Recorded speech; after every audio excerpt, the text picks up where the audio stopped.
Welcome to this week's episode of Club Thrive, the podcast, with me, Kate Sterling, and a very special guest who I am beyond honoured, genuinely, to be talking with today. Please let me introduce you to Sarah Jane Price. Sarah Jane is a casting director, consultant, and Royal Academy of Music trained practitioner who began her casting career in 2016. She is a multi-talented casting pro with a huge passion for finding fresh, interesting, representative talent and creating productions that span the ages. 2025, so just this year alone, has seen Sarah Jane cast across so many art forms, including contemporary dance, new writing, plays, pantomime, and top-end musical theatre. Sarah Jane has also cast a retrospective season of work at the Bush Theatre and Immersion Theatre's inaugural and current season. She was head of casting at TED Entertainment and is casting consultant on concert productions of Evita, Love Never Dies, and Bonnie and Clyde, The Light Princess, and so many more. Sarah Jane has a truly welcoming, kind, warm, and honest approach, also on her social media, which is what really resonated with me when I actually was already following Sarah Jane, but when I saw Sarah Jane's energy coming through, I was like, this is just such an amazing, honest, real approach to casting and the world and the industry right now anyway, and the changes that we're all experiencing. And she brings together that true human nature of the challenges of casting, both from the production side, but also for the actors that she meets week in, week out, without hiding behind any form of mask. Welcoming Sarah Jane here to the podcast today. Sarah Jane, thank you so much for coming on. It's amazing to have you here. Thank you so much for having me. That was quite the welcome. I'm blushing. Thank you so much. It's always so funny hearing it back, isn't it? Because we write these things out, and when I come in and I do research, and I love to kind of explore, and you can go down all these like rabbit holes of people's journeys, and we never sit and hear it read back to us. No, and people, everybody's always sort of a little bit down on themselves, I think, at times, and people say, "Oh, you've done this, you've done wonderful things." Like, "Oh, have I? That's nice to hear. Thank you." It's nice to hear. So. And that's the thing, isn't it, as well, this kind of appreciation and receiving thanks, because your job must be so out there. You do so much to kind of help with the production, and you're one of the many moving cogs of casting and actually getting plays and onto stage and films onto screen.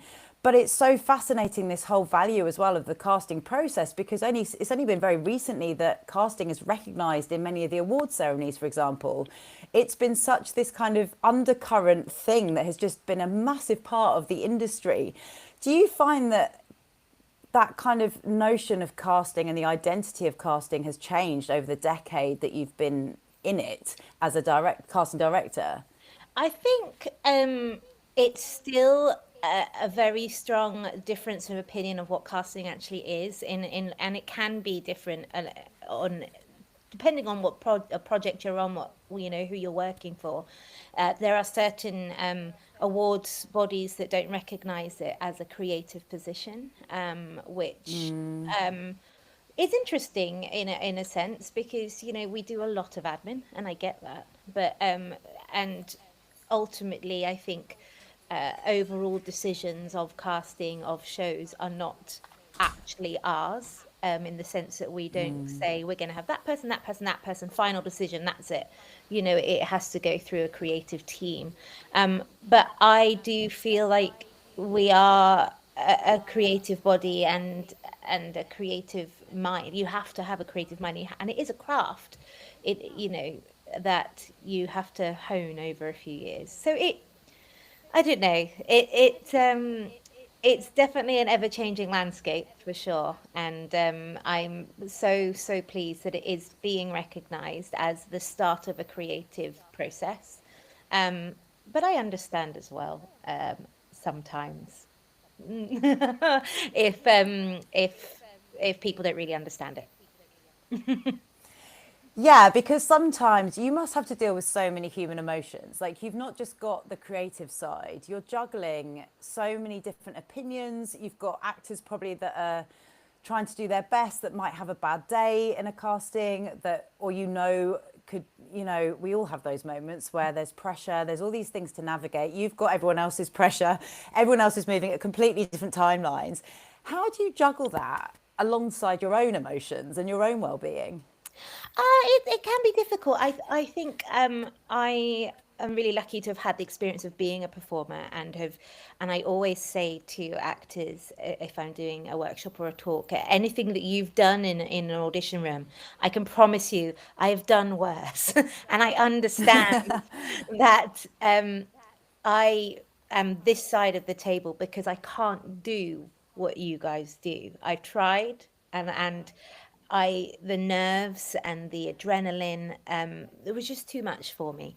So I do have, I am very lucky to have experienced that. And so I can understand and I can feel nerves when they walk into a room. And do try my very best to try and ease that as much as possible. It is difficult whilst navigating your own emotions. You know, if you're having a bad day, uh, one of one of my favorite memories is having to do a week's worth of panto auditions when I wasn't in. There was a lot going on personally, and I was the only person on the panel who had to do the "Oh no, they didn't, boo!" And I was sat there going, "Oh, it's behind you. Oh, oh no." I promise you, that was not the most fun I have ever had in my life. But you have to That do must be it. so hard. It That must be was so hard. You've got tough. this, you do actually have to then walk into these rooms, don't you? Like with a mask, Yeah. kind of respecting everyone else, putting your needs almost to the bottom of the pile for that moment in time to try. And like you say, don't worry, everyone. Like, it's great, welcome in. And deep down, you're like, oh my God, but also I need to not think, you know, I need to kind of process this outside of the room. Mm. And so thank you very much for sharing that, because I think one of the reasons I really wanted to have this conversation with you was this kind of humanizing of all of these processes that we see in the industry that create so much of that nerves, you know, the nervousness, the anxiety that makes kind of performers sometimes question whether they can actually, as it sounds like you did, like whether we can actually handle that part of the job. Was there a point in time where you woke up one morning and you were just like, I am done with trying to be a performer? Or was it a very gradual kind of shift of evolution? Um, I think it was happening gradually, and then I had an experience in an audition room, which was nothing to do with the panel or anything like that. But I passed out, and I hit the corner of the casting table, and I blacked my eye. And I walked out of the room. I got a recall, just that's like a side part. So it wasn't like these things happen and it's okay. It doesn't mean it's the end of your career. I promise you that's not what I'm trying to say. But I went out and I sat down on the steps of the building. And I remember it so vividly. And I just thought, I can't do this to myself anymore. It is making me feel, and it's now it's physically hurt myself. And I think over a period of time, I was getting myself into such a state and a tiz before I was going into auditions, because there is and was a taboo around them, you know, around this power struggle, around wanting something so much and putting everything into it, and consistently hearing that what I was giving wasn't the right thing, and got myself into such a tears. And I just sat down and I went, I just can't do this anymore.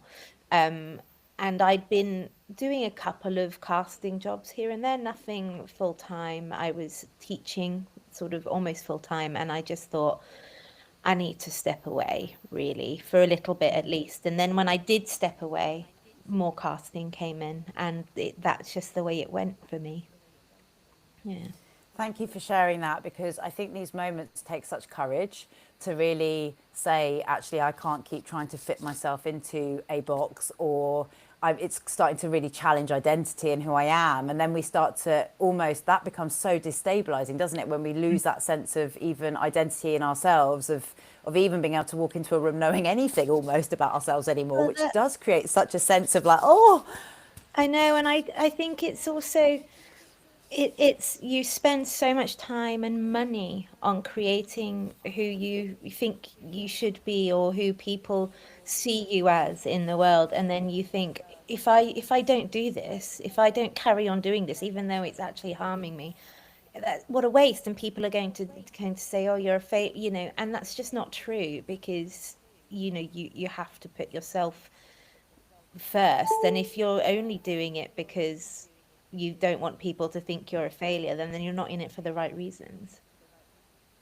Yeah, there's this such a fine line, isn't there, of, I've often thought this as a child growing up. We see the industry, the success of the industry, very lauded. There's such respect or celebrity or even kind of value given to that, that if we don't have that deeper self-esteem to know, and it goes back to the cheesy sayings of you are enough as you are, but this kind of sense of stability in yourself before you climb the ranks, as it were, then you are so reliant, and I see this with a lot of the actors that I work with, they're so reliant on the jobs giving you value that without them you almost don't know who you are either. Yeah. So it's kind of like this sense of having a much broader life beyond just the job. Oh, absolutely. I was having this conversation literally on Sunday when I was walking with an actor friend of mine, and he said, "This is the first time since you've known me that I haven't had an acting job." He said, and it, in me in the olden days would have felt like this was a failure of a year, but actually it's been my best year because I've grown in so many other ways. And it takes a lot to get to that point, I think. There's such self-trust, isn't there, to know that you will still have the life of the individual perhaps that you grew up thinking you might become. And I know I can certainly relate to that, and the amount of work to untangle what you are hoping for. Oh, you actually just want respect. Oh, I can create that in many different ways and then have more safety in my body and my mind to be the actor I want to be or whatever in a room. But that takes such self-trust to know that you can actually then walk out of the room unscathed, depending on, like you say, what other people think of your, like this objective, subjective, where is the line? Everyone has a different opinion. I could do a performance and you might think that's wonderful, and someone else could say, well, actually, I didn't like it like that, and could you please be off book? And this is what, the confusion that can happen for creatives as well. I don't know if you find this where, and I kind of assume you might get asked this question a lot, how do you want me to show up? Do I need to be off book? How does a self-tape need to be? And I've seen it where, especially with social media now, we have so much information. You've got one casting director saying, we love you off book, we just want one take on the self-tape. And then we've got someone else saying, we don't mind you holding the script, you'd rather you have that freedom. Oh, and take a couple of takes, we like to see variety. And so it's no wonder also then this confusion. How can anyone perform at their best if they're also trying to fit all of these boxes for people that they don't even know what the individual boxes are? Like, it's no wonder everyone gets a bit scrambled. Well, absolutely. And I do try and say to everybody, there is no right answer. There just isn't, because something you do one day, somebody else is not going to like the next. A song that you sing in an audition could be a song that somebody's had a bad experience with their ex-boyfriend, for example, and they're sat there going, oh, and that's nothing to do with you. But, and you can't please everybody. So I always try and say to people, just try and please yourself. Go in knowing that you've done the best job that you can, and then it's on them, really, and that's not anything to do with you. But it is tough, I get that. Yeah, and I think, like you say, it's this self-compassion to kind of even take the risks, like your friend, to say, actually, and to see the light in the stuff that we might associate as not good. This idea that we are wasting life if we are not working, when actually time and life is a much broader experience than just the acting job. But there is this sense that actually for so many creatives, actors, performers, the work is a fulfillment. Do you find that you have found a matched fulfillment that you were seeking in performance that you have maybe found through the casting process? I do now. Yeah, at first I was a bit like, oh, I could be doing that. I could be on that stage, or but actually, I don't want to be on stage anymore. It actually makes me feel a bit, oh, like I said, I can't do that. But I love being able to meet new performers, new actors, people who are starting out on their journey, and being a little part of of making that happen, and trying to cast the web as wide as possible to find talent that you might not normally see, and that is fulfilling for me. Creating something, I love new writing because I like being able to create from the ground up and build something that hasn't ever been done before, and that's really exciting for me. But I definitely have a fulfillment of, when you first get a casting brief in and you're like, oh, now who do I know that could be great? Oh, and then you put it out and you think, oh, now that person I don't know, let's watch it. And it's really like, oh, it's exciting, because you're creating something from word go, and that is very fulfilling for me personally. So yeah. It's a bit like that detective, isn't it? You kind of get on. Do you find now as well with online? I mean, so much has changed over the last decade with how much access we have to technology, to how we use things like social media. Do you find now, because traditionally Spotlight was obviously like the be all and end all, are there now different ways that you find people's work that you would never have had access to a decade ago? Absolutely. I mean, there's all sorts of ways, someone will come up on TikTok. It really does depend per project though as well, because there are certain avenues that don't work. If I'm listening for like a pop vocal, I do sometimes go to social media because there are people there that you go, oh, they've got a really good pop vocal, or they're not necessarily a performer. I wonder what they could do with the script, so on and so forth, like that. So there are so many more casting websites and things like that are up and running, that do put out breakdowns that I pop out as well, which is really, really useful for people that maybe don't have the funds for Spotlight. So those are really useful in this day and age as well. So it does reach a more broad audience. But all sorts, social media, YouTube, loads of things that I will follow, find someone accidentally and go, oh, and then I'll just save the video and just keep that one for a later date, just in case something comes up, and so I can remember, because my memory is good, but it is waning a little bit. Well, you must have to remember so much stuff. I mean, it's impossible now to remember, I don't know, that there's milk in the fridge. Like, there's so many distractions that we have that it's like, I'd be so impressed if you managed to keep that database in your head. You can't do it without saving it somewhere. Yeah, And I no. think that gives great hope, actually, to people who, because I know we're always encouraged to create our own work. And actually, it can feel like sometimes in this sea of social media where a lot of people are doing that now, where subconsciously performers might start to think, well, there's no point because I've only got 5 followers, and actually that person over there's got 55,000 followers, and so therefore no one's going to see me. And actually what you're saying is that you just have no idea, like you have no idea who you might come across, but you're only going to come across them if their work is out there.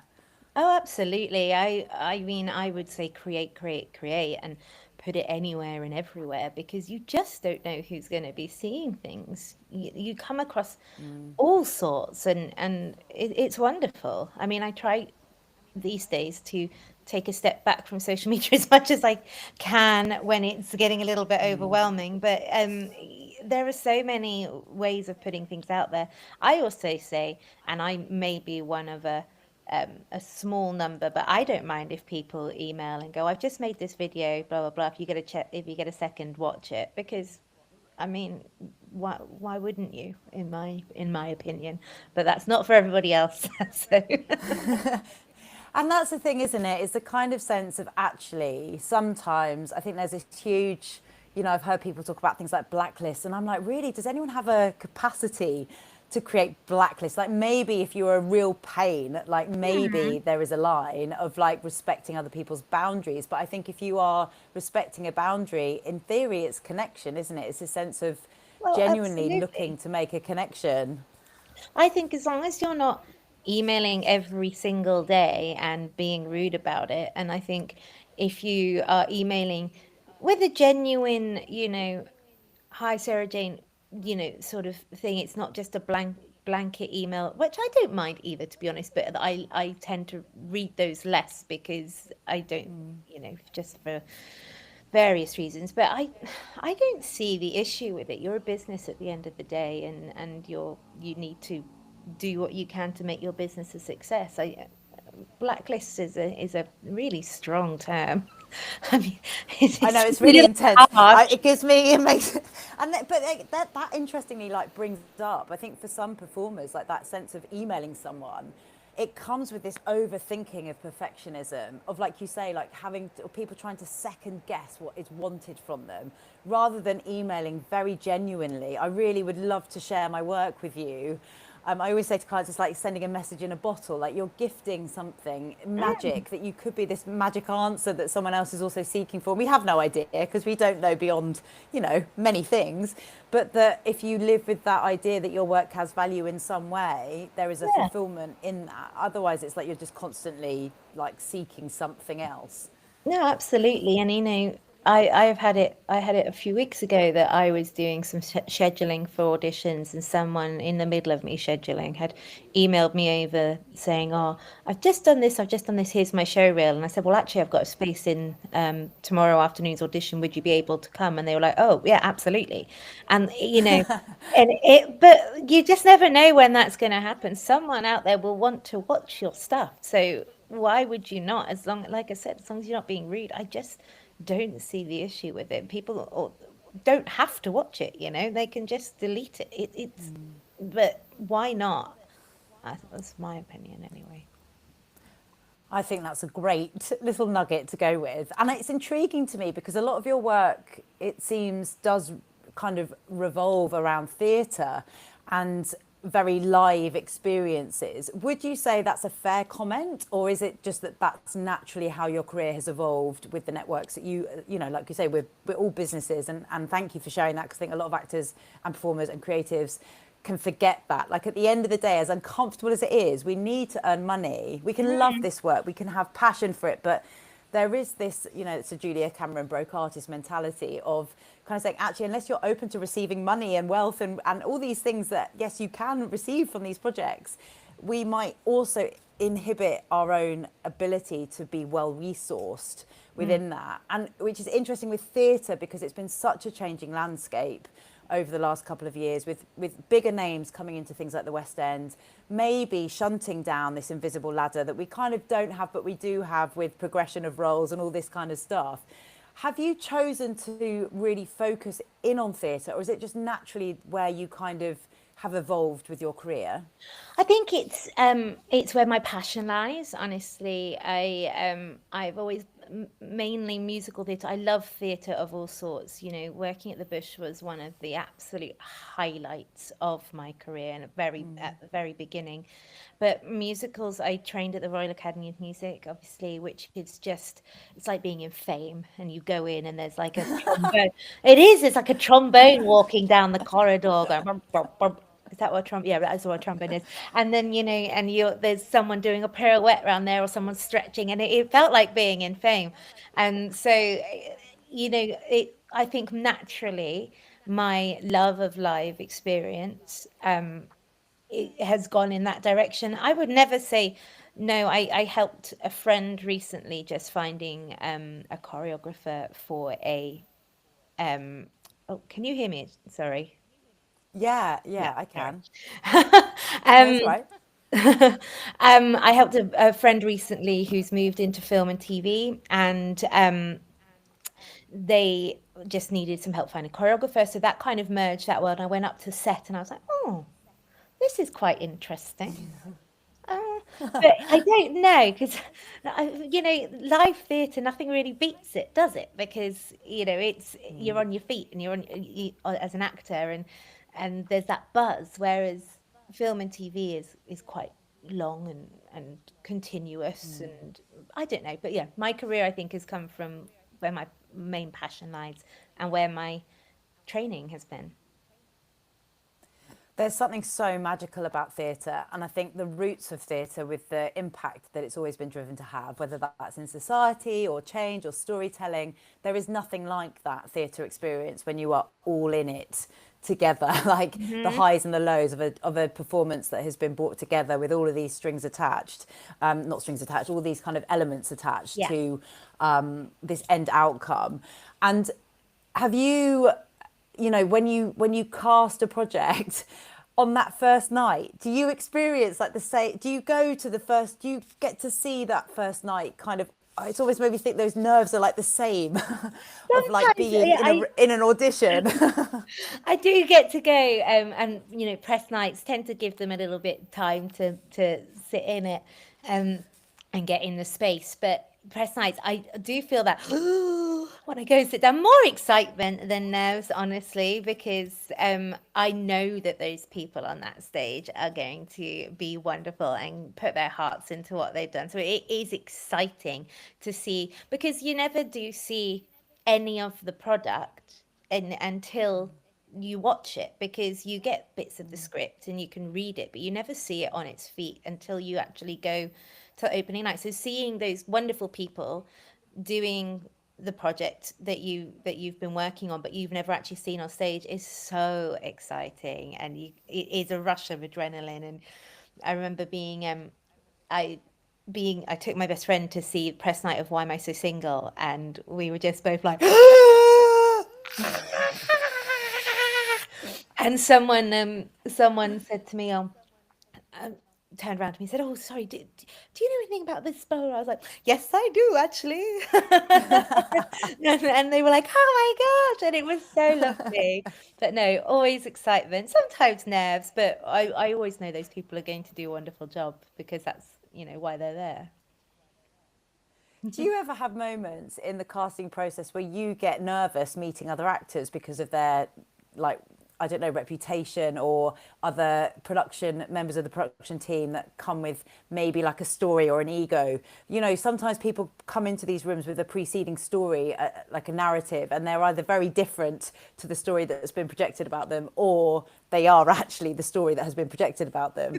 Do you ever get nervous around meeting maybe like some of the bigger names, or do you find that actually that's just so unhelpful and it's become something you don't even think about anymore? I had nervous meeting anybody, anytime, honestly. But I think giving people the benefit of the doubt is a huge part of my job.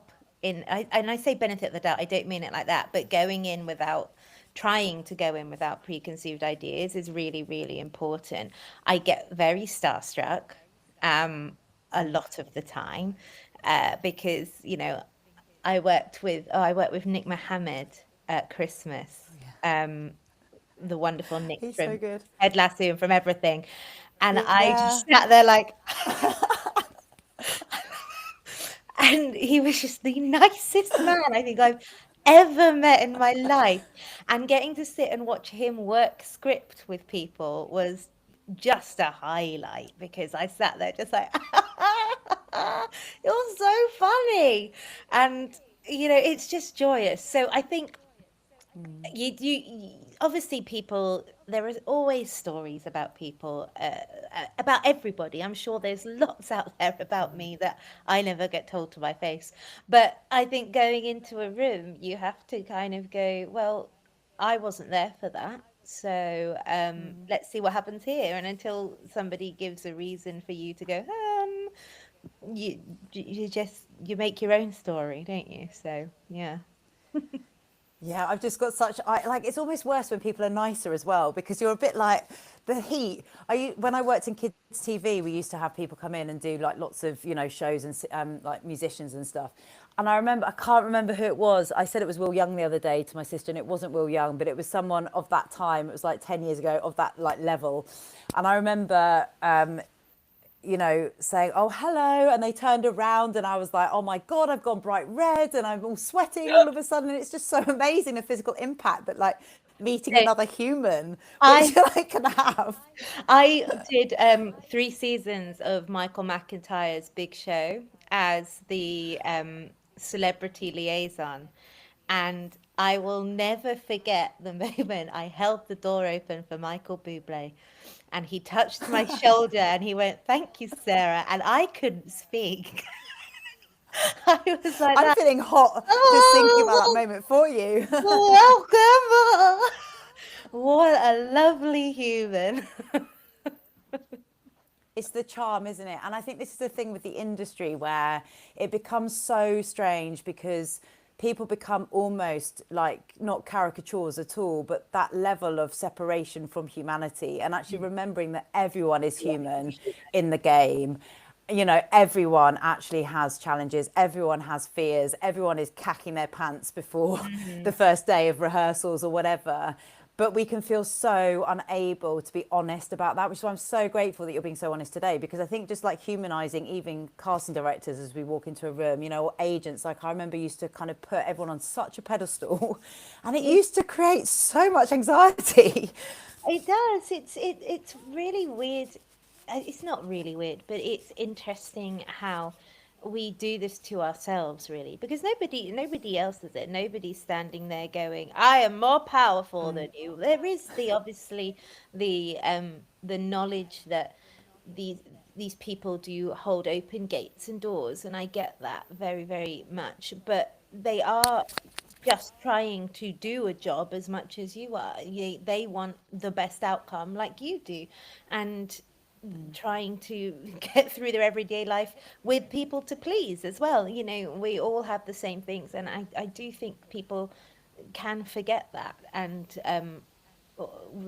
I don't think a lot of people really understand a casting process either, and that can lead into all sorts of anxieties because they don't really understand what's going on. They understand they've got to go in a room, they've got to sing, or they've got to act, and they don't really then understand what happens. And during the pandemic, myself and a friend were doing some workshops called Things They Don't Teach You in College, because there is stuff like that that you don't get taught. You don't understand actually what the roles are of people. I spoke to a friend the other day who's been in numerous shows, and I was talking about a producer friend. She said, "I don't really know what a producer does."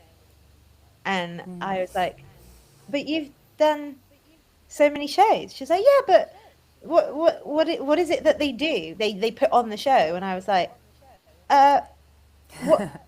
Well, yes, but people don't understand it. They just know that there's these people that are doing things, and they don't really know what their roles are. And I think being honest and open about processes and things can only help to create a better environment and a better process for everybody, really. It's not like secrets. It really I don't get that. Yes. Yes, but I think this is like exactly what you're saying. It opens up the window into the world and the challenges for compassion across the board, to understand that actually a cast director, yes, you can, you know, and forgive me if I'm kind of incorrect on this, but you can bring people in and hope that everyone does the best job possible, and have your, perhaps if you want to call them favourites or strongest performances, or the roles that you would cast if you were also in full control, whilst also saying, but also there are producers and there is money and to be considered, and they do need to guarantee that tickets will be sold, and there are all these other moving parts that unfortunately or fortunately come into the process of theatre or production of any kind, film, TV, whatever it is.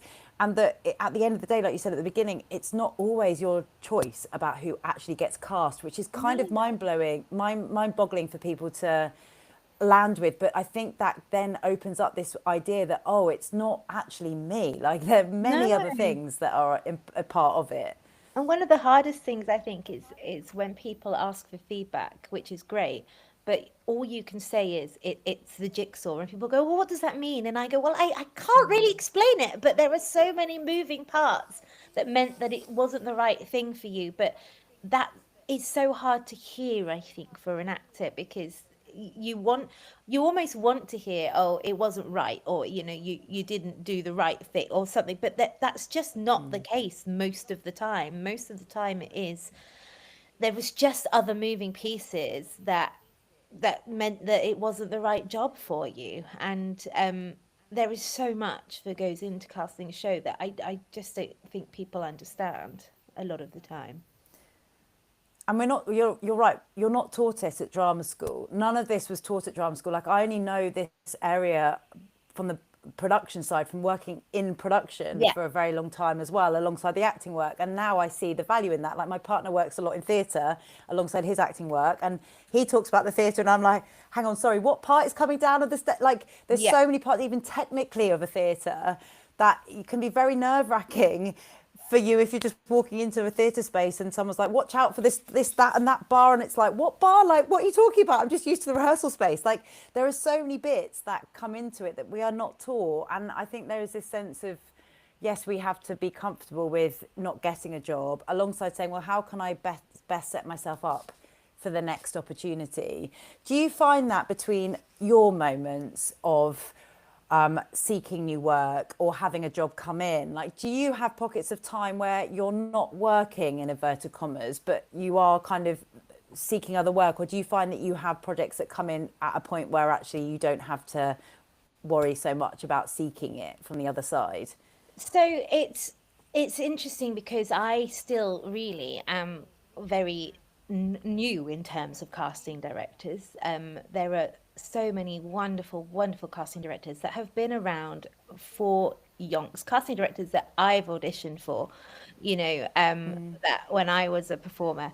So I'm still new and I'm still building my career up. I was in-house at Celador, which I absolutely loved, but then the pandemic hit and there were no shows to cast. So that then I went all the way back down to having to find my own work. I'm at a point now where I have some regular people that I work for, which I absolutely love. Those are people that I have a long-standing relationship with, that I know, and they know that if they have a project that I will always be on hand to help with. And that's built from trust and loyalty and just having a really good time with them. But there are periods of downtime. I recently have been really, really trying to take some actual downtime and really rest.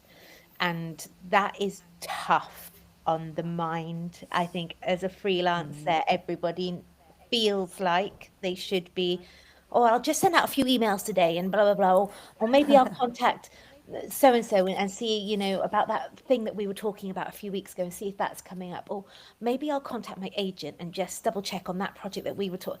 And the mind just going back. So I've really, really consciously made an effort to take a step back for a couple of weeks and not do any of that. And it's been tough, but I do have downtime. And people, I think most of us do or try to. I mean, there are obviously the bigger offices that are just constant, because if they've got 3 massive shows on or 3 plays or whatever, they're going to be constantly needing to find people if someone's injured or so on and so forth. But no, I am trying to find that balance at the moment. Thank you for sharing that. I think there's so much like trust that goes into just knowing that whatever happens, work will come in, you will create it, this Oh, it's freedom, not and that to easy be though. able to. No, it's not easy. I say that, but it's the thing of like busying yourself and finding. And I think this is what I find with a lot of the actors that I work with, or creatives who are burnt out because they've been doing the same thing over and over and over again. It's all like energy going out, and actually. And then it kind of feeds into that cycle, ironically, of not being able to grow a career because you're not resourced enough. And this is where, obviously, within the industry, things like financial stability or having time and having health and energy is actually, a currency across the board. So people can get kind of a bit more creative with how the resources that they have can help them. So it doesn't become also this undercurrent feeling of, well, they're only getting the job because, nepotism, or, Yeah. I find that there is this line where perhaps we can also be our own worst enemy in how we think. And actually the mindset work behind it is so important to be able to clock those thoughts and say, actually, is the industry quiet, or is it just that I'm quiet? Is yes, the economy is in a challenging position, but there are people with money to like balance out this idea, because the mental health side of things can very quickly spiral down a very unhelpful path, Yeah. can't it? Oh yeah, absolutely. And I definitely have had those mental health struggles myself, and it is a constant worry for everybody. I think as a freelancer in particular, about where's my next paycheck coming from, for example, or even finding living situations that you're happy with and things like that. That across the board, it's the same for everybody, and prioritizing it can feel sometimes like a bit of a vicious circle. Or I feel a bit burnt out, but I really need to keep pushing, because if I don't keep pushing, I need this job, and if I don't get this job, I can't get, and it becomes this constant circle of stress and worry. So finding a balance and finding a way of maintaining that health whilst then being able to put time and effort into being the best performer you can is really, really important, but difficult. I understand that. Yeah, it takes courage, doesn't it? And a little bit of, like you say, sitting with the discomfort of rest, and Yeah. rest being a very active thing to be. Rest does not have to mean sitting and staring at the TV. Like, rest can be actually very nurturing, and it can be very Mm. fun and very exciting, and kind of very like creative in a way, to keep those fires burning. When you are resting, like, what kind of thing do you do? Is it that you go for walks, or is it that you make lots of nice warming soups in this time of year, or is it that you go to the theatre? Like, what is your creative fueling rest? I actually hate soup. That's such a controversial thing to Great. say. No, I mean, I'm with you on that. I'm not like, I I do like make to soup, but chew like my maybe once food. every 6 months. I don't Yes, understand no, I'm with soup. you on that. No, I'm with Um, you. I'm with I you. I tend to challenge myself in various ways. I'm currently training for a half marathon. Oh, So wow. yeah, so me and a bunch of creatives who live near me are training for a half marathon. So it's quite a few of us. And I hate running, so that is a challenge. But Great. so I am out running sort of 3 times a week at the moment. I play poker, which is really stimulating. Ooh, that's niche. I It's can't play poker. You'll have to people teach always me seem a bit sometime. surprised by it, and I'm a bit like, oh, but it's really stimulating for my brain in a way that isn't not it's not normally because it's numbers and it's probability and it's people watching, and I really, really enjoy it, and I absolutely, I don't win, but I really enjoy playing. So I do that quite a lot. I think a lot.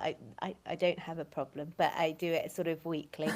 And um, theatre so much. I don't mind if I'm going by myself. I know that's a weird thing to say, but because I get invited quite a lot, which I love, I don't find it massively restful to go to the theatre when I've been invited, because it is still work. And that sounds Yes, I really, can really understand rogue, that. because I love going to the theatre and I love being invited to things, but I don't find myself relaxing when I'm where. If I go by myself, I went and saw My Neighbor Totoro by myself and had a wonderful evening, and I sat and I had a little tub of sweets, and I didn't have to talk to anyone, and it was glorious. So yeah, those kind of things that I try and feed myself through other venue, you know. Which is great, and I can totally understand that. It's kind of like, having that separation from work for you to exist. And as you were talking about poker, there's a book written by a very successful poker player called Annie Duke, and she Mm. writes about quitting, and she writes about the process of poker and risk and knowing when to quit when you're ahead. And Mhm. she says, she's got this amazing quote about identity that says, when what you do becomes who you are, then what you do basically and who you are becomes very hard to abandon, because it's all wrapped up in what you're doing, which That's I've massively really hashed up that interesting. quote. Yeah, But but it's so true. It's like this idea as well of what you were saying there about, you can be a casting director, but if you're going to work and work and all these enjoyable things that you have in association with work, there needs to be a separation for you to not be quitting who you are, but for being exploring, trusting that you can still be a casting director and running outside and playing poker 100%. and doing all these other things. 100%. And I think the moment you stop enjoying what you're doing is the moment that I think you need to take a step back and go, I think I need a bit of a break from this, because there was a point where I was working on something, and I was really struggling, just every day to go, right, I've got to have this conversation again. Okay, here we go. And bracing myself. And I thought, that's not me. You know, I love what I do. And I went, I need to take a step back. So I did. And I actually saw a friend last night who said, you seem lighter. And I said, thank you so much for saying that, because I've really been, you know, trying, and I do feel lighter, and I feel ready again for my next project. And I really need to do, I think it's really important to remember that you're not just that one thing, and there are so many other sides to you, and taking some time out to maybe work out what they are. And also, one thing that I have learned is finding a hobby that you're not necessarily very good at, because remembering that not everything is being done for success. Do you know what I mean? Things are being Yes, done yes, that's such yes. for being creative or just for fun, and not having to have something that you are winning every time is, I think, really, really important. That's such a wise nugget to share, because I think it's so easy, especially in this industry, because undercurrent of it all is around that competition and around being the best, and it's a test, and like all these extra extremities which we kind of have to sit with in the discipline of being the best at what we do, because there is Mm. an element of that. Like, it Yeah. is a high performing Yeah. industry to succeed in. There are many pressures. There's all, and high performing from a sense of having to balance a lot of the challenges and the stress, not having to push all the time. And there has to be a lot of surrender in that. Hmm. And that, again, just this sense that you can have other things and it doesn't distract or detract from the passions and the love that you have for the work. And actually, it's vital to be able to say, actually, I don't have to be the best. I can be crap. I Yeah. can fall over and pick myself back up, and no one's going to, the shame almost of not being perfect or the best.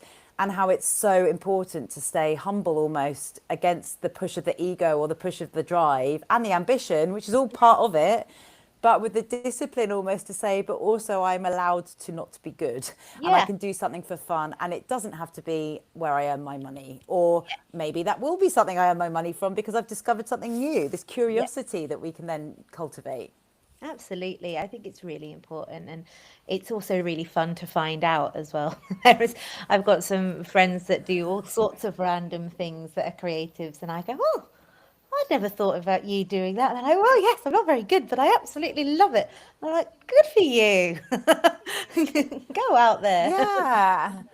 And I honestly, I do think it's really important, like you say, because so much of this industry is around the sense of you're only successful if, you're only successful when, and this much broader perspective of life and fulfillment and enjoying it for the bigger picture, whether you hit those kind of in light moments or not, and the honesty like you've shown today with the courage to say, actually, that's not working for me, that's not actually best for me. Like, that takes so much courage, I think, especially in this industry.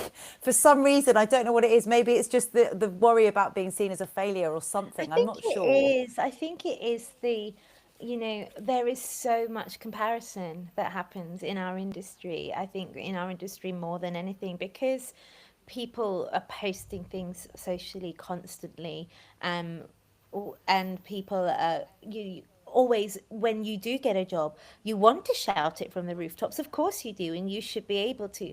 But then other people find themselves looking at that and going, oh, well, maybe if I'd sat and I'd written those emails, I could have got in that room. Or maybe if I'd done this, and you start then questioning yourself and thinking, oh, have I not worked hard enough? That must mean I haven't worked right. I'm going to have to go and do this. And it's just not true. There are so many things that go into it. That person could have got that job because of somebody they knew, or could have auditioned for them previously for something, and then that they were remembered. And there are so many things, and you can never guess what these things are. So all you can really do is focus on you and how you view yourself as a success, and everybody else's congratulations and things when things do happen for you will be an absolute added extra. But it's really hard to get into that mindset, and we've all been there and all have gone, oh, but this person's doing this and this is, I've got to, and I do it sometimes as well. But I really am trying to learn that I can be the only body that calls myself success, really. Or obviously congratulations and things, but how I measure it is most important. Yeah, it's so true because, like you say, otherwise we unconsciously create what we think is success based on Yeah. what we see in other people, especially with socials. And I think this self-trust to say you can only be the best at being yourself, and to trust that at whatever marker, it's that idea that luck meets, luck is when preparation meets opportunity, that by looking after yourself in all of these different facets like we've explored today, those opportunities will come because they're kind of almost destined as a result Yeah. of you looking after yourself for the environments that you meet and put yourself in as a result. I do think everything happens for a reason and at its right time, and it is a lot about trusting that process and what happens, and we all have huge setbacks and things that we do meet, and life happens, and we have to kind of trust that it happens for a reason. Sometimes I do question those reasons, but it happens, and I'm trusting. And that's the thing of life, isn't it? And I wonder, as you were saying that, we were talking before we recorded about the theatre landscape and how much it has been impacted over the last 5 years since the pandemic, how it's changed, how names that we wouldn't have seen in the West End are now in the West End because the whole landscape across the board with film, TV, streaming services, everything has changed so much. The strikes, it's a lot. But what are you excited by about the future of theatre? I think that there is just so many new ways to view live performance, and that's really exciting. I love an immersive situation. Chuck me in the Hunger Games. Yes, I'll pick up a bow and arrow. I don't care. I went and saw a wonderful show where we had a dinner, and there was, dancing and singing around me, and I was like shaking a maraca, like, yeah, you know, absolutely, I'm here for it. So I think the movement, not the movement into, but the introduction of more being immersed in live experience. I went and sat in a courtroom and watched 1984, which is my favorite book, and was like, oh my God. I just love it. So I'm really excited about just how far we can take that kind of. I mean, look, have you seen Paddington? That blew my mind. No, but I had a little cry I last haven't seen it, but night. did you? Because I've been following the journey because many moons ago I used to actually go to the same yoga studio as Jessica Swale and used to Right. teach her in classes. So I've watched this kind of like journey of that story, and it just looks magical. I saw a Paddington has like video. taken over our whole world. I saw a video of a reporter meeting Paddington yesterday, and I must have been tired, but I sat and I watched this video, and the reporter's genuinely like, and it says, it's my first time meeting Paddington, and Paddington just goes, take your time. And I was like, Oh my gosh. yes, Paddington, I love you.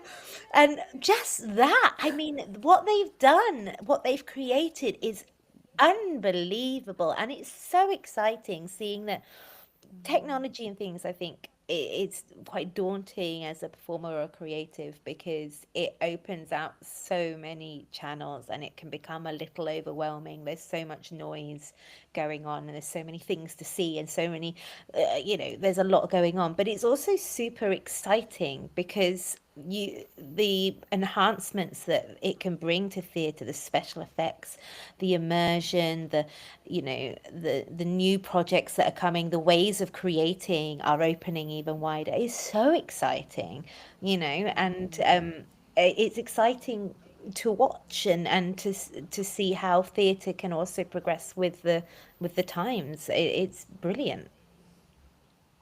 Such a refreshing view, actually, because I think there's been such heaviness around the concept of AI, around, we can so easily sink into the negatives, and actually seeing from that perspective of how it can be used to enhance connection and enhance the creative experience is really exciting. Don't get me wrong, I am not hugely here for AI actors and actresses. That's not Oh no, really, I mean that's a separate that's that's not a my separate bag thing. at all. It Yeah, creeps me out. But yeah. I think how it can enhance somebody's experience at the theatre is really exciting, and just seeing what they've done with Paddington and seeing hanging like all of these wonderful, even the flying things. I'm not going to give any spoilers, but shows that have things that fly and stuff is really really interesting. And don't get me wrong, I think stuff that is just completely stripped back as well is brilliant, but having these options there of creating this even more magic is really really exciting to me, and it opens out a whole new breadth of training and jobs, and I think that's wonderful. Yeah, it really opens up space for innovation, doesn't it? Yeah, Like something that we so and need, creativity. and on an individual level. Yeah, exactly. Like creativity to spark. Like actually, there is this sense that there is a hunger actually for that to continue. So thank you so much for sharing that and for sharing all of your wisdom today and the kind of journey. There is a question that I ask everyone on this podcast, and it is, who are you and what are you doing when you're thriving? Oh goodness me, who am I? um I'm not sure I even know. I am still evolving. I have had some big big health challenges over the past couple of years, and that has thrown me into all sorts of tornadoes. But I feel like I thrive when I am listening to myself, when I am taking time to be with myself and my friends and my family, and when I am fueled by my passions. And I definitely think I thrive most when I am feeling healthiest all round. I don't know if that answers your question. Absolutely, it does. Thank you so much. And I think this acknowledgement of like of the piece on the other side of navigating challenge and what it Yes. brings into the forefront of what's important Yeah.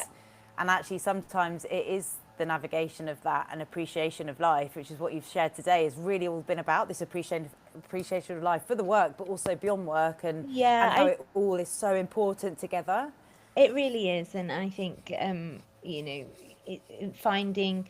I don't. I think one of the main things for me to take away from all of it is that I don't think you'll ever have to be set in who you are at any given point, and things will change constantly, and that's okay. And it's that acceptance of not necessarily knowing, and that's all right as well.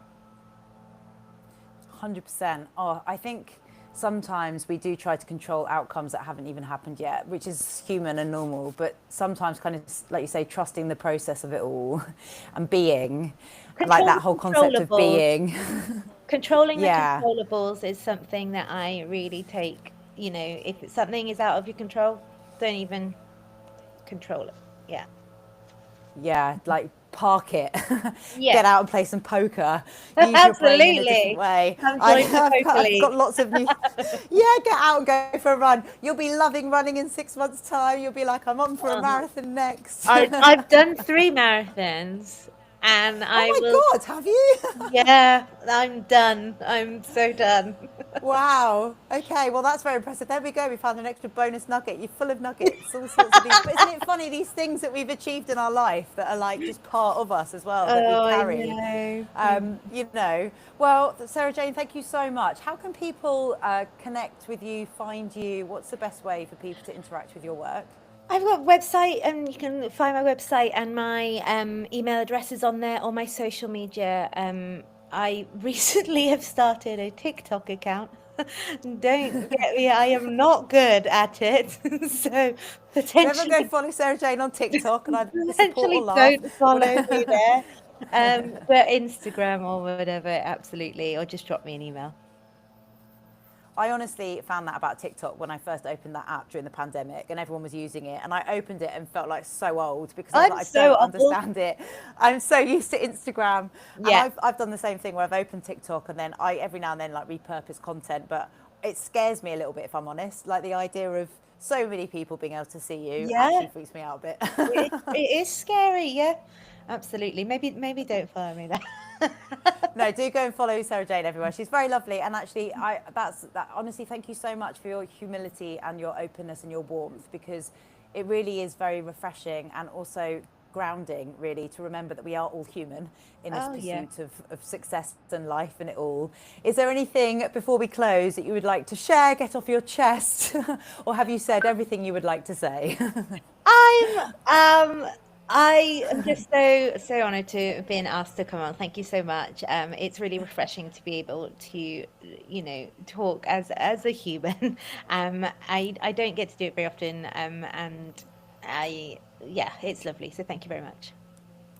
Well, thank you very much, Sarah Jane. And thank you for listening. If you have been listening today, please do rate, share, review the podcast. Share this episode with anyone in the world that you think could benefit, because it has been a truly amazing conversation. Have an amazing week, and I will be back next week. Thank you so much. And thank you again, Sarah Jane.